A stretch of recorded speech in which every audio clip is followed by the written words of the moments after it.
ఒక కల కన్నాడు. ఆ కల తన కోసం కాదు, 4 కోట్ల మంది తన ప్రజల కోసం కన్నాడు.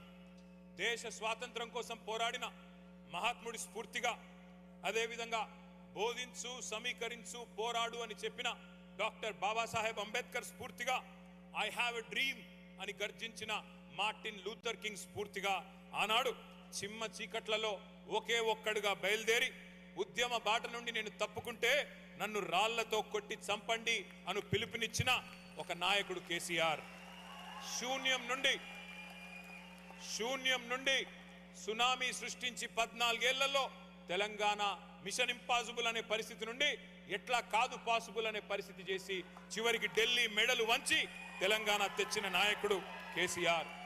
ఆనాడు కేసీఆర్ గారి పిలుపు మేరకు సకల జనులు ఏకమై అపూర్వ పోరాట సన్నివేశాలను ఆవిష్కరించి స్వరాష్ట్రాన్ని సాధించుకున్నాం. ఆ ఉద్యమంలో ప్రవాస తెలంగాణ బిడ్డలు వివిధ సంఘాలు కదం దొక్కారు. వివిధ నగరాల్లో, వివిధ దేశాల్లో, విదేశీ గడ్డ మీద కూడా జై తెలంగాణ నినాదాన్ని వినిపించారు, మారుమోగించారు పోరాటాన్ని. మీ పోరాట స్ఫూర్తిని మళ్ళీ ఒకసారి గుర్తు చేసుకుంటూ మీకు వందనాలు. కుట్రలను ఛేదించి, కుతంత్రాలను ఎదిరించి, అవమానాలను అధిగమించి, అవరోధాలను కూకటి వేళ్లతో పెకిలించి ఉద్యమ రథసారథి కేసీఆర్ గారి నాయకత్వంలో ఏదైతే ఈ సుదీర్ఘ ప్రయాణం జరిగిందో 25 ఏళ్ల పాటు దేశ రాజకీయ చరిత్రలోనే ఇది ఒక అరుదైన అధ్యాయం. The Telangana dream began when we had no map, no voice, only passion for tomorrow and a purpose-driven vision. When the world was silent, our streets spoke.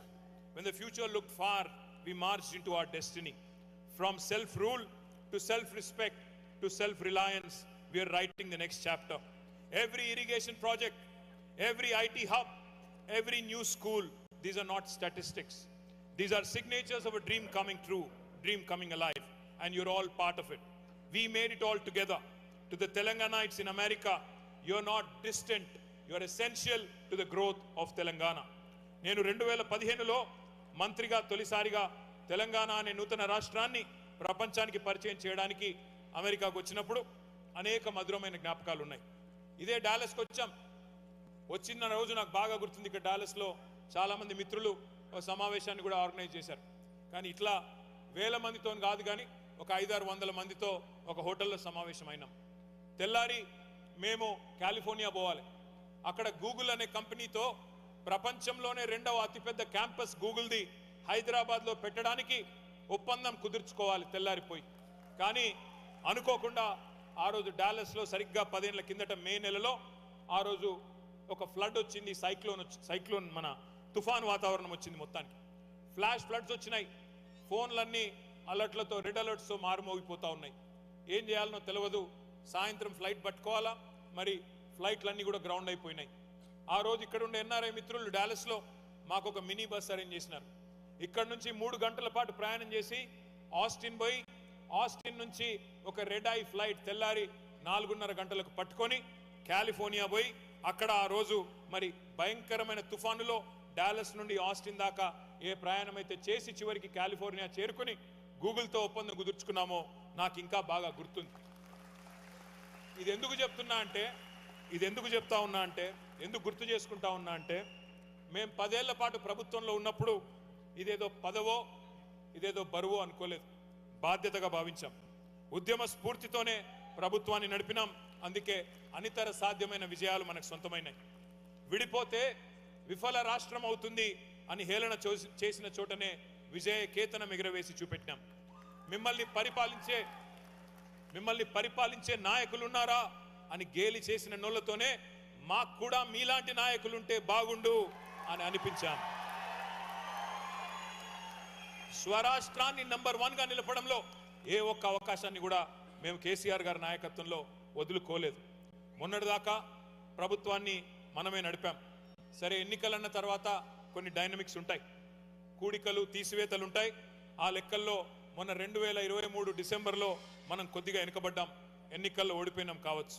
కానీ తెలంగాణను ప్రేమించడంలో మాత్రం వెనుకంజ ఎన్నడూ వెయ్యలేదు, వెయ్యబోము. పొజిషన్లో ఉన్నా ఆపోజిషన్లో ఉన్నా మాకు ఖచ్చితంగా తెలంగాణనే ఫస్ట్, ఇండియానే ఫస్ట్ తప్ప ఇంకోటి కానే కాదు. అందుకే మళ్ళీ చెప్తున్నా, ఇవాళ మేము గవర్నమెంట్లో లేకపోవచ్చు, ఆపోజిషన్లో ఉండవచ్చు, కానీ ఎన్ఆర్ఐ మిత్రులందరినీ కోరుతా ఉన్నా, అక్కడ ఉన్నది మన తెలంగాణనే. ఇవాళ మీకు అందరికీ తెలుసు, ఇక్కడ మీకు తెలుసు, ముందు అప్పుడప్పుడు బిడ్డ పుట్టిన తర్వాత తల్లికి ఆరోగ్యం బాగాలేకపోతే కొద్ది కాలం పాటు వేరే వాళ్ళ చేతులు బిడ్డను పెడతారు. ఇవాళ జరుగుతున్నది కూడా అంతే. మళ్ళీ మూడేళ్లలో తిరిగి మళ్ళీ బిడ్డ తల్లి దగ్గరికే చేరుతుంది, తెలంగాణ తల్లి దగ్గరికే చేరుతుంది. తిరిగి కేసీఆర్ గారే ముఖ్యమంత్రిగా 3 ఏళ్లలో మళ్ళీ తప్పకుండా వస్తారు.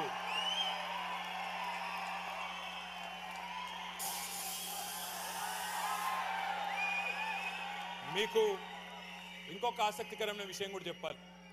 ఆనాడు 2015లో మేము డాలస్ నుంచి పోయి, అవుతారు కేసీఆర్ గారు సీఎం అవుతారు, తొందరపడదు,